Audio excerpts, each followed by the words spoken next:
Okay, meron ulit tayong repair mula sa probinsya ng Albay. Ito ay Boss PH3 Phase Shifter. Ang problema dito, yung stage mode selector niya, walang tunog lahat ng mode. Tapos yung foot switch niya, hindi masyado na-detect na circuit, kaya mahirap siyang ilipat ng engage to bypass or bypass to engage. Yan sa video, meron namang tunog yung bypass. Pero once na pinindot na mahirap gawin, ayan, wala nang tunog. Parang pawala-wala yung tunog. Kumpara dun sa mga dating na-repair natin na Boss PH3 na meron pang tunog sa fall, rise at step modes, ito wala na talagang tunog kahit na anong modes. Kaya ayan, stuttering na lang siya. As in, hindi na siya usable. Ayan, testing lang natin. Wala talaga. Susubukan ko na siyang i-repair. Ang magiging approach ko dito ay yung kagaya lang din ng mga dati ko nire-repair na inaayos ko yung filtering para maayos yung daloy ng voltahe sa circuit. So, sa ngayon wala pang kinalaman yung controls. Hindi pa natin titignan kung sira talaga yung controls kasi usual na problema ng Boss PH3 ay hindi naman sa controls. So, ayan, pinutol ko na lang yung video kasi masyadong matagal yun, mahaba yung proseso. Testing sa mode selector, yun may mga tunog na siya. Pero may problema pa to sa point na to kasi ayan, may mga part nung modes na hindi nagbabago yung tunog. So ang suspecha ko dito sira yung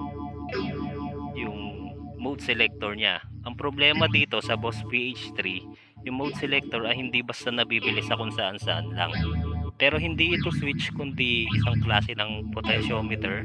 Hindi ito common at mahirap hanapin dito sa Pilipinas. Kaya ang gagawin ko, papalitan ko lang ito ng normal na potentiometer na same value lang din. Part na to, ipapakita ko sa inyo yung problema sa controls niya. So na-discover ko na yung rate control problemado rin pala. Bali majority nung sweep niya ay hindi na nagbabago. Bali dito pa lang sa 1/3 nung rate control ay nasa pinakamabilis na siyang rate, pinakamabilis na modulation na siya. Kaya suspecha ko sira rin tong control na to, itong potentiometer. So papalitan lang din ng paparehas. Tapos yun nga, itong stage selector papalitan ko rin ng normal na potentiometer, hindi yung naglalak na parang switch.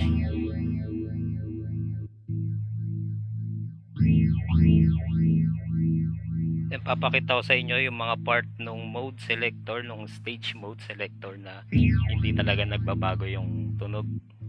Yun yung mga modes na fall, rise at saka yung step mode.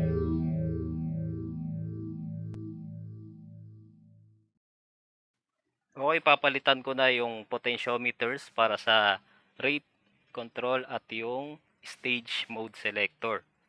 Ulitin ko lang dun sa stage mode selector, papalitan ko lang siya ng normal na potentiometer.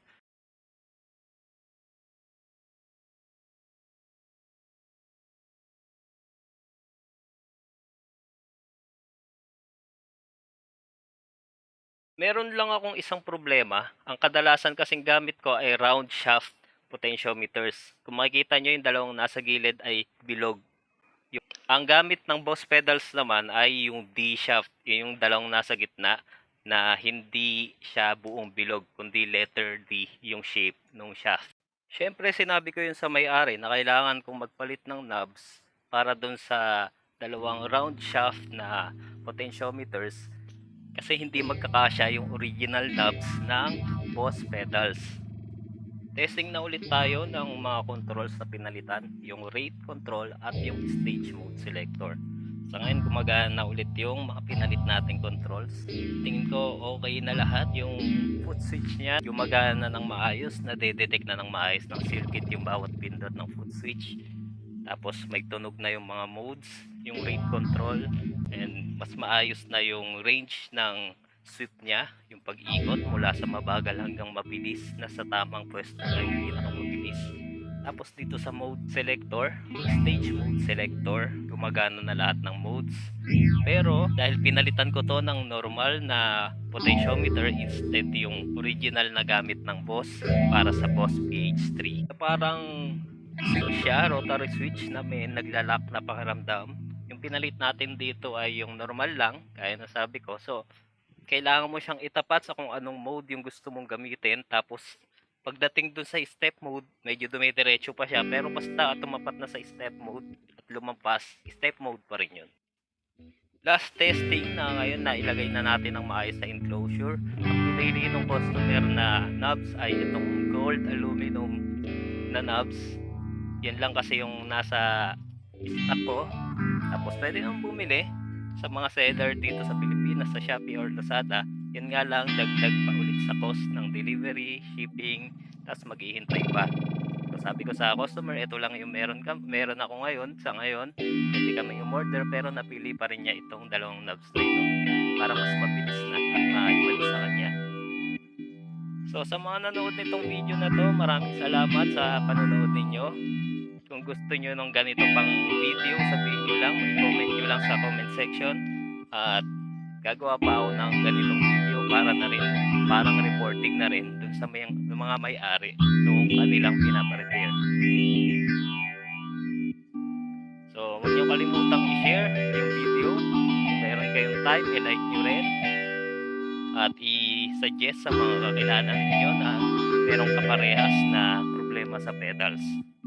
Maraming salamat ulit sa panonood. Magandang araw. Bye.